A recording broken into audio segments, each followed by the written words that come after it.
ওয়া রাহমাতুল্লাহি ওয়া বারাকাতুহু। ওয়ালাইকুম আসসালাম ওয়া রাহমাতুল্লাহি ওয়া বারাকাতুহু। জি।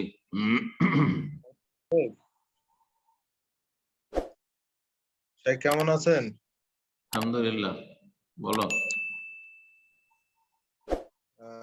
শেখ আজকে একটা প্রশ্ন, তিরমিজির একটা হাদিস 3233 নম্বর হাদিস, যেটাতে রাসূল সাল্লাল্লাহু আলাইহি ওয়াসাল্লাম বলেছেন যে গুনাহ মাফ আমল হিসাবে যে এক সালাত পর পরবর্তী সালাতের জন্য অপেক্ষা করা, এটা গুনাহ। ইন্তিজারুস সালাত বাদাস সালাতে।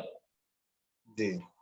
তো এই যে অপেক্ষা করা, এটা একটু ব্যাখ্যা জানতে চাচ্ছি যে এটা কি মসজিদে বসে থেকে অপেক্ষা করা এরকম ব্যাখ্যা আসবে, নাকি যে কোনো ভাবে পরবর্তী সালাতের জন্য অপেক্ষা করলে এটাই হবে? একটু যদি বলতেন।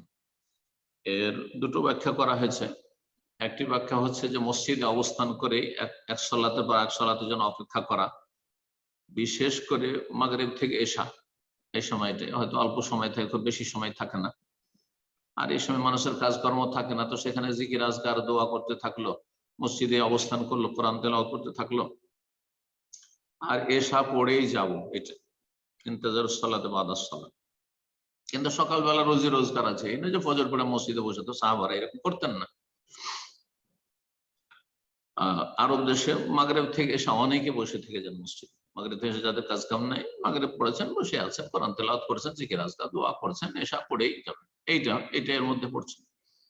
এটা একটি অর্থ। আরেকটি অর্থ হচ্ছে যে না, শারীরিক ভাবে সেখানে অবস্থান করে আপনার অপেক্ষা করা নয়, বরং মানসিক ভাবে অপেক্ষা করা, মানে মানসিক দিক থেকে প্রস্তুত থাকা।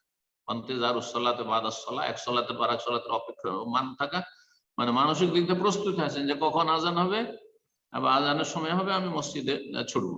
এটা হচ্ছে ইন্তেজার করা। তো ইন্তেজারটা দৈহিক ভাবে হইতে পারে যে সেখানে অবস্থান করে একবারে, আবার মানসিক ভাবে হইতে পারে যে মন মানসিকতা সব সময় মসজিদের সাথে কলবুহু মুআল্লাকুন বিল মাসাজিদ, যে 7 শ্রেণীর মানুষকে আল্লাহ স্পেশাল তার আরশের ছায়ার কথাও একটি রিওয়ায়াতে রয়েছে দেবেন।